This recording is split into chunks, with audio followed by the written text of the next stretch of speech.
Hey, gorgeous. Welcome to Season 2 of the Hormone Puzzle Podcast.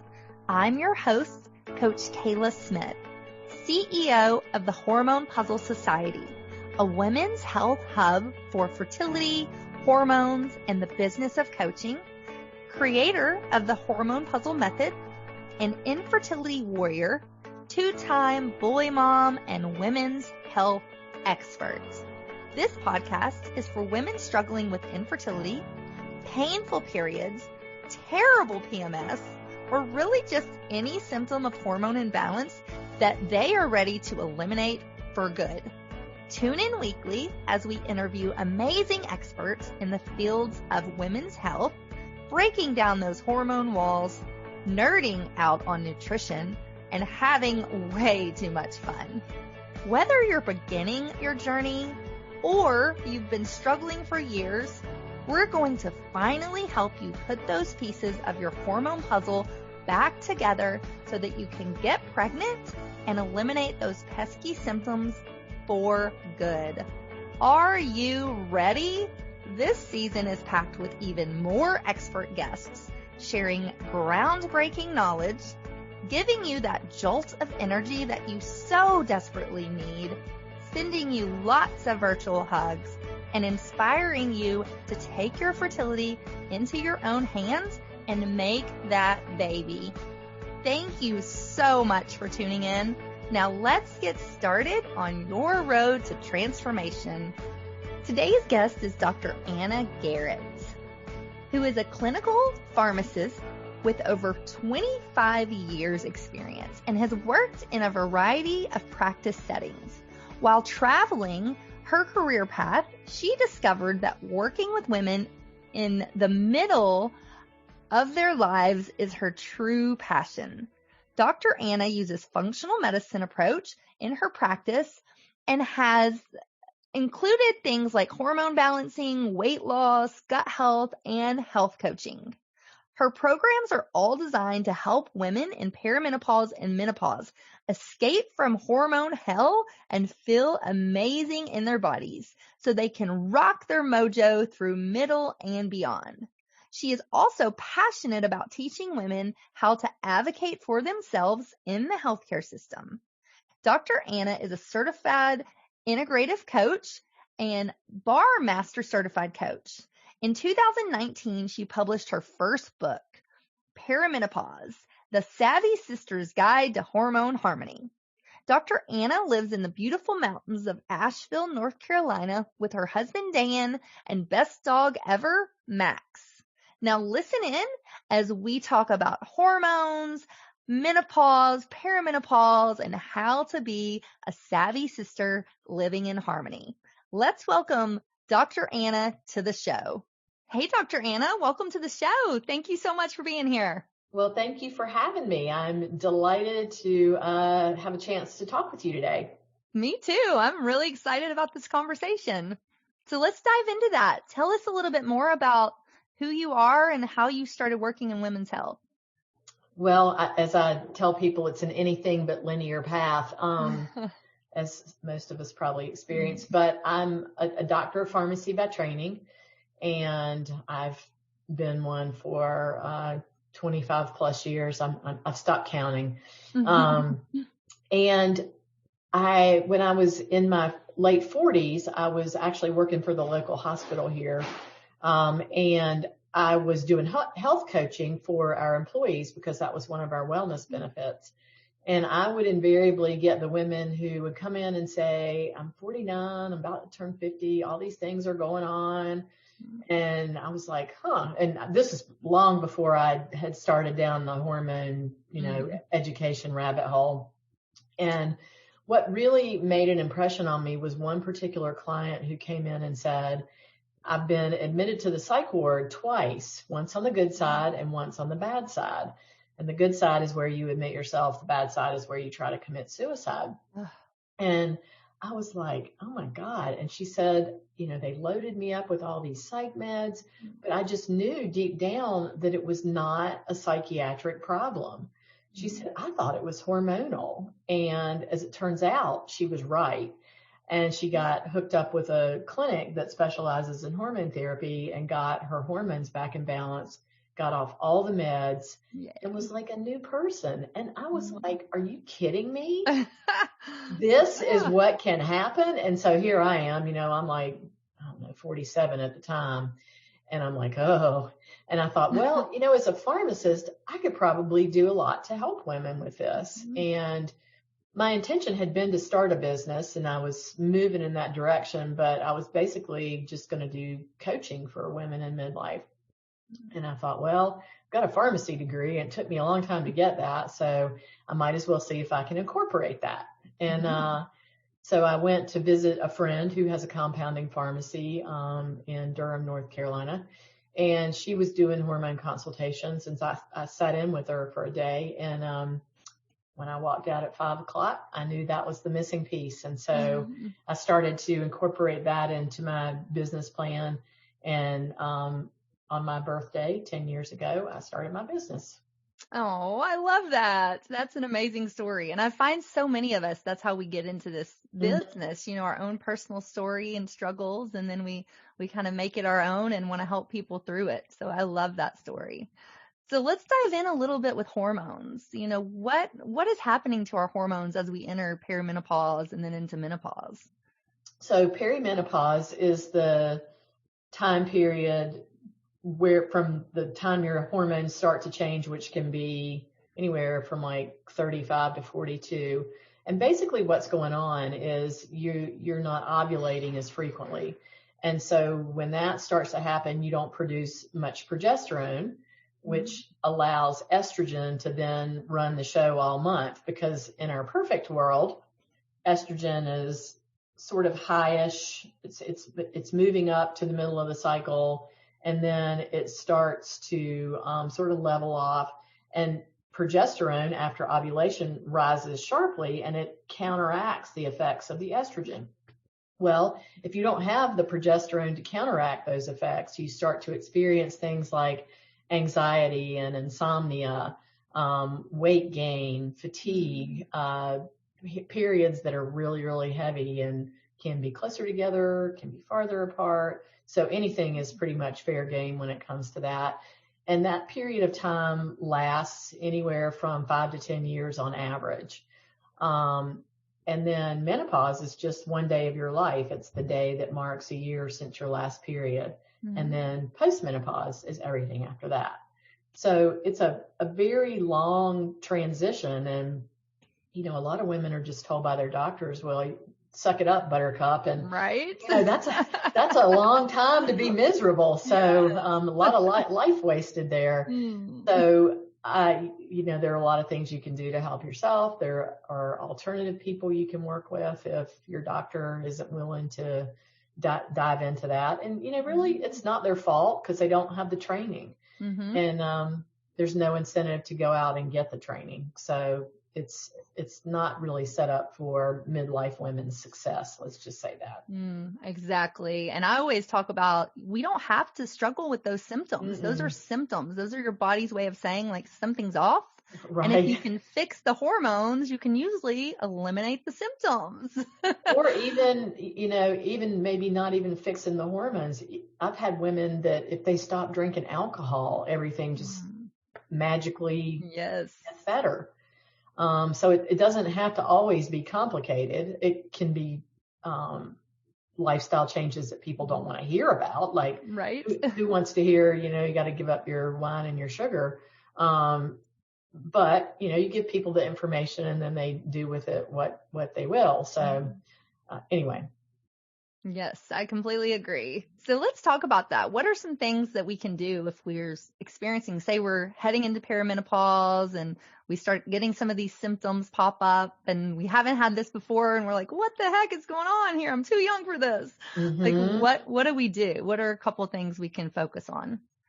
So the first thing that you need to focus on is stress management, because cortisol will be made by your body at the expense of all of your other hormones. And so if you need more cortisol, it's taking away the raw materials for production of your sex hormones. Not to mention that stress just makes everything worse. especially when it comes to sleep and anxiety. So stress management is foundational in my book, and is at the root cause of a lot of what goes on. And then the other things are making sure that you're sleeping. And people tell me, well, if I could sleep, I would. Right. And that's a valid point, but at least providing the container to get 8 hours of sleep. So don't stay up at midnight and get up at 6 and expect to feel like refreshed and ready to go, because it just isn't going to happen. And then food also is foundational. So really taking steps to clean up your diet. I have a lot of clients that I ask to do an experiment where they give up gluten and dairy and sugar for 30 days just to see what will happen. And those 3 things are very inflammatory for a lot of women. And all of a sudden, joint pain goes away, skin issues clear up, energy gets better. And it's like, oh, right. I see now. And then just making sure that you're eating a variety of fruits and vegetables so that you're getting the broad spectrum of nutrients that we all need in midlife to navigate well. That makes perfect sense. And I would love to dive in a little bit deeper with all 3 of those. So for stress, what are some stress management techniques you recommend? Well, just first of all, recognizing that it's there, because a lot of us live in such a way that we are in our sympathetic nervous system all the time. So fight, flight, or freeze. And we don't recognize it because it's become so normal, but our bodies are telling us a completely different story.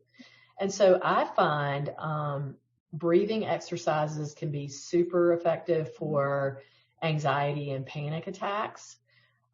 Getting out in nature without your phone.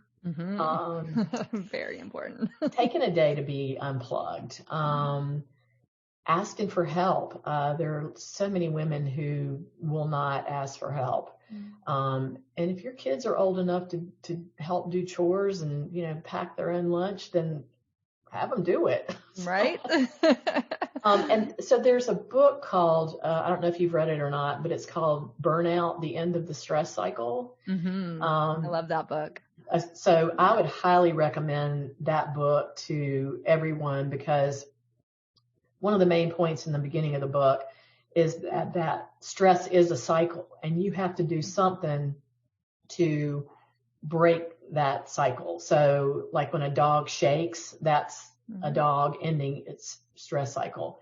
So physical activity is a good thing. They offer a ton of different ways to break it. But point being that if you don't break the stress cycle, they just build on each other. And then all of a sudden you find yourself burnout, which, nobody needs. No. So, and exercise is a great form of stress reduction. People think of exercise in the realm of battling weight gain, but that really is only 15% of weight loss, but it's great for a lot of other things. Right. For sure. I always say the weight loss is just like the added bonus. Everything else, the stress management, the movement of the body, that's all what we want with exercise. Yeah. Sure. And so, what I tell my clients is find some form of movement that feels like love to your body. Because if you don't enjoy running, then don't go run. I mean, exactly. I would prefer never to run. Me because too. It's painful. I don't want to do that, but there are a lot of other things I do enjoy. So, For sure. that's, those are all good ways to reduce stress. Yes. And then just learning how to say no. For sure. For sure. And I love that you mentioned that our bodies will always take from any other process to make those stress hormones, and that includes your fertility hormones. So if you're trying to have a baby and you're stressed out, sometimes you don't have that raw materials available to give you the what you need to make estrogen and progesterone. So I love that you pointed that out, for sure. Well, if your body's in fight, flight, or freeze, it does not need to be digesting or making babies or other things. No way. So yeah, makes a huge difference. Yes. And it's more than just relax. It's actually a stress management plan. I hate when people say just relax. Like, okay, if I could do that, I would do that. Yes. So but my brain.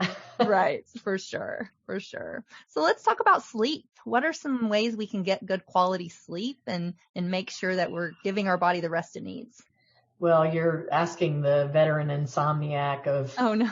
I don't know, 33 years. I don't think I've had a decent night's sleep since my daughter was born, but I digress. Right.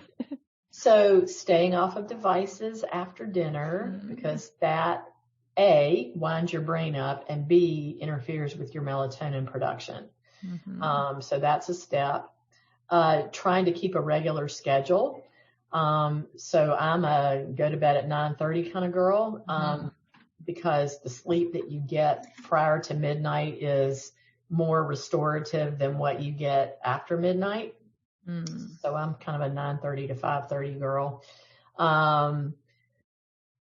Eating, if you're prone to wake up at like 4 a.m., eating a bedtime snack that's got some protein and healthy fat, because that could be due to a cortisol spike when your blood sugar drops too low. There are supplements that can be helpful, like magnesium. That's really been life-changing for me. Yes. Love L-theanine. I take a little 5-HTP. I have a whole, like, practically a suitcase. Me too. I love my holistic supplements for sure. Yeah. Sleeping in a cool room. It's, all the things you read about, keeping pets off your bed if they're jumping off the bed in the middle of the night, or if they're big and take up half the bed. And I've had actually several clients who said, I decided to buy a new mattress, and guess what? I don't have as much pain anymore. And I'm like, well, there's that. There you go. So I think it's being willing to poke around and experiment till you find some things that work for you. I love that. All wonderful sleep tips. And they're so important, especially for, fertility, for any phase of your life, perimenopause, menopause. We have to have our sleep. So those were some great tips. Perfect. So now we're going to take a short break. We're going to hear a word from our sponsors, and then we're going to come right back in. And I would love to talk more practical tips. Let's get into some food, what foods we need to be eating and thinking about. And then I want to talk about your book, Hormone Harmony. So we will be right back. Hey y'all, it's Coach Kayla here. I hope you are loving this episode as much as I am. We will be back in just a minute, but first, a word from our sponsors. Hey girl, hey, have I got something exciting for you? My new VIP program to help you get pregnant, stay pregnant, and eliminate your hormone symptoms for good. Text the word intensive to 615-257-8855 for all the details. And don't delay, spots are filling fast, and I only have a limited number. You are not going to want to miss out on this amazing new program. Welcome back, Dr. Anna. Thank you. Yes. All right. So let's dive into a little bit more about testing. We hear here at the Hormone P.U.Z.Z.L Society, I recommend some hormone testing. So what is your take on that? Do you recommend testing, and which one should we do? I do. I use the Dutch test in my practice almost exclusively. I do some blood spot testing in certain situations, but I love that the Dutch test is easy. It's a urine test, and it provides an incredible amount of information about not only your hormone levels, but how your body is processing them and eliminating them, which is really important because we don't want hormones recirculating in our body. So, one of the things that I hear a lot is that doctors say hormone testing is not helpful. And I personally disagree with that, not just because I provide that service, but because I'm not necessarily looking at the absolute levels, the numbers I don't care so much about. I care about the relationships of the hormones to each other. So even though hormones do fluctuate, during the month and even during the day, as do all lab tests. So let's just kind of call it what it is. The hormones are no different. The likelihood is if somebody has an estrogen and progesterone balance, well, that's probably not going to get solved at some magic point during the day. And so if the woman has done the testing at the right time in her cycle, I can see, okay, what is out of balance, and what can we work on to optimize the levels and the metabolism. I also get to see a really deep dive into cortisol and how a woman's body is handling stress from a production standpoint, as well as the pattern. Is it normal? Is it flat? Is it spiking? Is it what? So, there's also, you can have a blood draw to check your hormones. That's most useful as a baseline. If you're doing any kind of topical therapies, especially with progesterone, that would not be a good way to follow it up. And then saliva also could be useful as a baseline, but if you're on a topical progesterone, you don't want to use that either. So, they all have their pluses and minuses, and the Dutch test did not exist when I started my business, but it really has allowed me to create, really customized plans for my clients. And when I do that, I'm bringing in any other lab data they have. We've talked about lifestyle. And so it's really a comprehensive look at, what's going on with them. I love that. And I also, like I said, we do lab testing here, and we do from the same lab that Dutch uses, but it's a different company. And what I like to point out a lot to my clients, and I'm sure you do too, is that blood work, like you said, it shows us a snapshot of what's happening right then when that hormone or that blood is tested, but it doesn't show the fluctuations or the metabolism. Right. So that's another very important piece of the hormone puzzle. So I'm glad that you pointed that out for sure. So let's talk practical tips. I know we dove into some in the beginning of the show, but let's talk more about food. Everybody wants to know, what do I eat?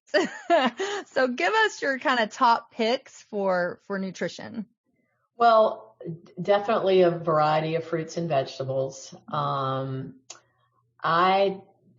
don't have like a favorite way to eat. So, I used to be kind of in the low carb, high protein camp until I started doing genetic, evaluations on some of my clients. And then it was coming back that they actually needed, more than 150 grams of carbs to lose belly fat. And I was like, oh, okay. So it doesn't work for everybody. I'm a big fan of the Mediterranean diet just because it really focuses on healthy fats and veggies and lean meats. I have a lot of people who are doing intermittent. Yep. So I have a number of clients who are doing intermittent fasting, and I have actually only recommended that for one person, and that was because her fasting insulin was so high that we wanted to give her pancreas a break from producing all that insulin. And what I've generally found with my intermittent fasters is they're not losing any weight. So they think they're doing the right thing, and it's like, but is it working for you? Well, no, not really. And what I've also found is that the people that are doing the 8-hour window, which is what I find is most commonly going on, suddenly they'll decide that a 4-hour window is going to be more effective. And you really can't meet your body's nutritional needs in a 4-hour window of time. I think it's really, really difficult. And if you're fasting for 20 hours, your energy level is probably going to suffer. So I'm not a huge fan. Sometimes it's hard to talk people out of doing that. And then we have, sorry. It's okay. We're live with puppies. It's, they must be delivering our propane. No worries. Sorry. And then I also have, clients who are doing the keto diet, which of course is very high fat. And some people, I have one woman in my Hormone Harmony group on Facebook who lost 115 pounds doing keto. Wow. Which is remarkable. And she's gained almost all of it back because, although her doctor won't dig into this, I think her thyroid function, suffered from keto, as you know, we see in the literature sometimes. So not a huge fan of that one either. And I don't think it's sustainable, nor was it meant to be sustainable over the long haul. So she was eating sausage balls for an entire year. Oh my goodness. So yeah. So I hate to see those arteries. I haven't really stumbled across anything that, you know, I think is the thing. It's really what works for you.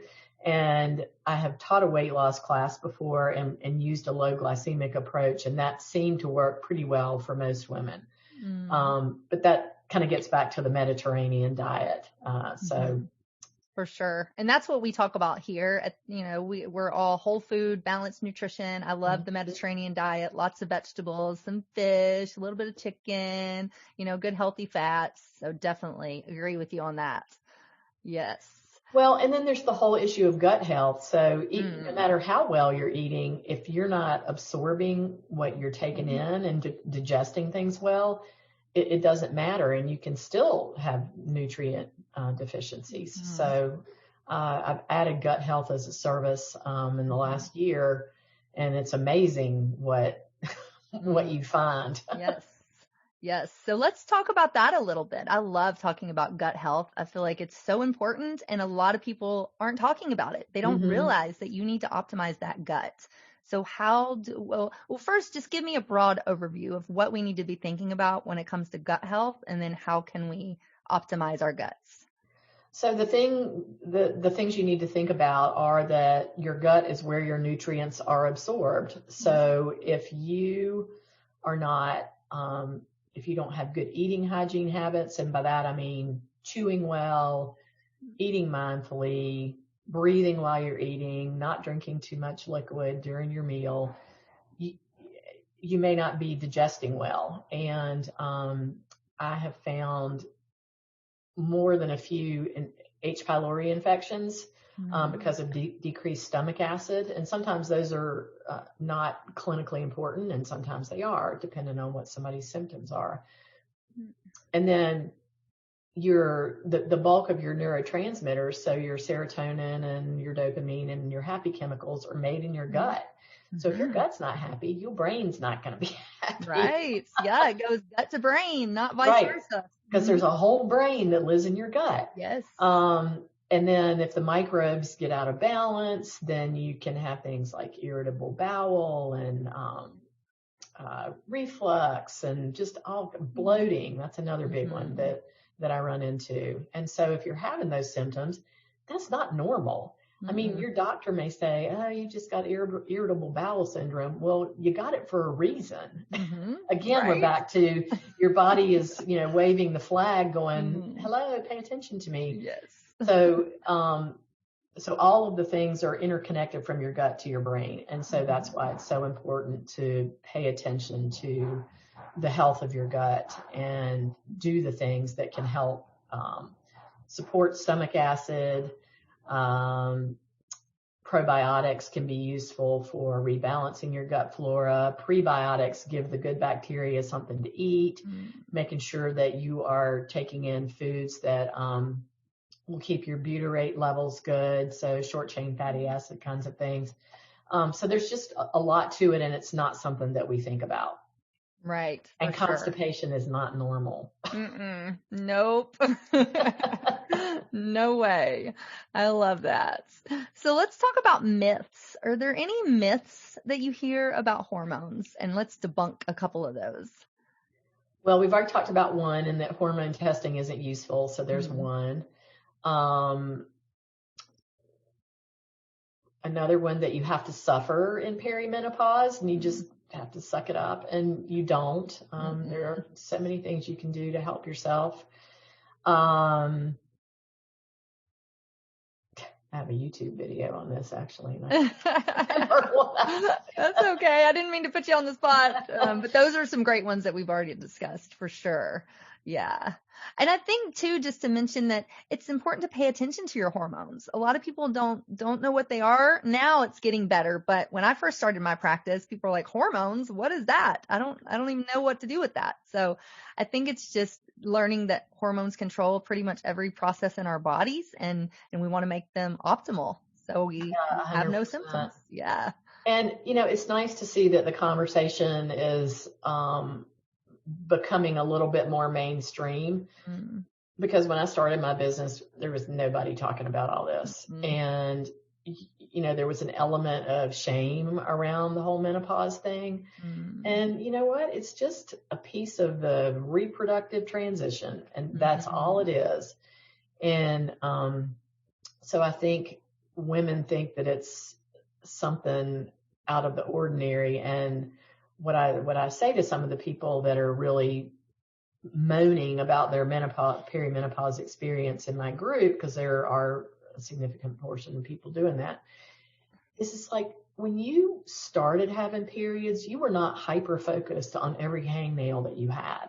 Right. And it's like, there is so much health anxiety around perimenopause. And I don't understand it. I guess it's the changing hormones heighten the anxiety, and you think that something fatal is going on every time something happens, but it is a normal part of your reproductive process. And yes, you do have to start paying attention to things like bone health and cardiovascular health, but it doesn't have to be a big deal, and there doesn't have to be a lot of drama around it. That's just my personal opinion. But mine too. I love that. And I love what they say in China, I think it is. They call menopause second spring. Mm-hmm. It's like a rebirth.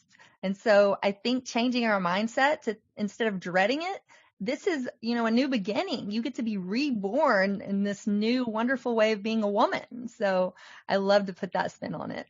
Well, and I started my business when I was 50. So, I started mine at 40. Yeah. Yep. Makes you do all kind of crazy things. Mm-hmm. But I've just loved doing what I'm doing, because I have the freedom and flexibility to have a lifestyle that I want. And that's part of the reason I created the business. And I'm able to help women feel better and see that this is not, it's not the end of their lives, or the end of, I say, don't look at it as being past your expiration date, because a lot of women get really caught up in the roles of being a mom or, whatever. Kids leave home, all of a sudden it's like, well, who am I? And who is this person I'm living with now? Right. So, yeah. I mean, we could do a whole podcast just on the mindset of menopause. Definitely. I love that. Well, talk to me about your book, Hormone Harmony. So tell us a little bit about that. What is it about? And sure. Some quick tips that we can learn from it. So the full title is Perimenopause, the Savy Sister's Guide to Hormone Harmony. Right. Yes. And you can find it on Amazon or Barnes & Noble or Kobo or wherever you get your books. Kindle, there's an audio version coming out this summer. And I wrote it to be the what to expect when you're expecting for perimenopause, because there was no manual of what to expect and how you could help yourself. And so, it starts by going through what you may experience. So the title of the first chapter is, what is this fresh hell? And then it goes through the most common things that women experience. So we talk about mental health and period changes, and sleep gets its own chapter, and how to advocate for yourself with your doctor. And there's a chapter on testing, and it's written for lay people, and it's not a hard read. And it's entertaining in spots. So. Right. I love that. And I know I need to get a copy. It sounds amazing. And I don't know why I messed the title up. I knew what the title was. I didn't have it written here. So, usually I have a copy sitting here next to me, but I don't today. So. That's all right. Well, I love that. So tell us where we can find you. Where can we get you said where we can get the book. So where can people find you? My website is dranagarrett.com. And if people are wondering where they are in perimenopause, I do have a quiz on there that breaks you into 3 categories. So you can take advantage of that. And then, I have a private Facebook group called the Hormone Harmony Club.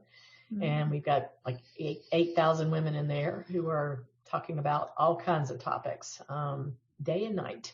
Yes. And then, Instagram, Dr. Anna Garrett. I'm on LinkedIn, Dr. Anna Garrett. And what else? I think I'm on Pinterest. I have somebody that does all that because I'm like, I can't. Me too. It's too much. And then I have a regular Facebook business page. So I love that. And all that'll be in the show notes. So definitely great. Everybody listening, grab a copy of Dr. Anna's book and visit her social media for sure. Well, I love that. It's been such a great conversation. Yeah, I love that you've been here. Tell us any final thoughts, any words of advice or wisdom you want to leave us with? What I'd just like to say is, suffering is optional in perimenopause. And, if you're not getting the answers you need from your doctor, then don't stop looking. Don't just let yourself be dismissed. Learn how to advocate for yourself.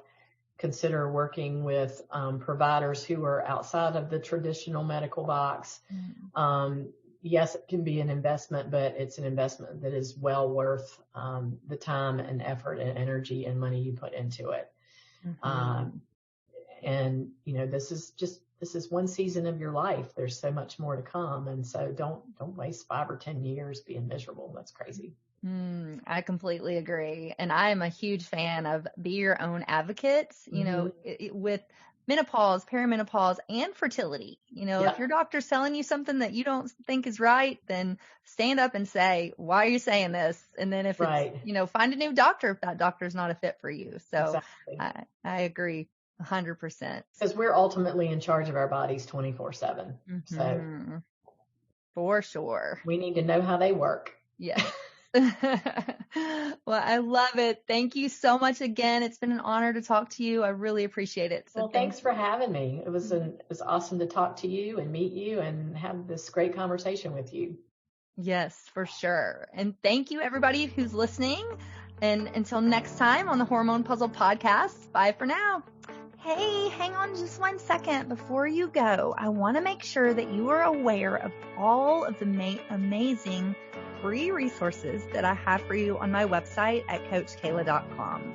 From a fertility meal plan, a cycle syncing quick start guide, a holistic healing cookbook, as well as master classes, blog posts by me and some amazing experts in the fields of fertility, hormones, and nutrition. So many wonderful resources that will help you on your journey. And I wish there had been something like this when I was going through my 2 years of infertility, but there just wasn't. And so that's why I decided to create all of this for you. So make sure that you go and check it out and you take advantage of this plethora of support that I have provided for you. And spoiler alert, these were some of the same tricks and the same foods that I used to get myself pregnant, not once, but twice, even after my doctors said that I couldn't. So I know that these things work. So make sure you take advantage of that. And I cannot wait for you to be my next success story. So thanks, love. See you soon. Thanks for tuning in today to the Hormone Puzzle Podcast. Check out the show notes for today's episode at CoachKayla.com. If you like what you hear, please subscribe and leave a review. Thanks for hanging out with me, and I'll see you next week.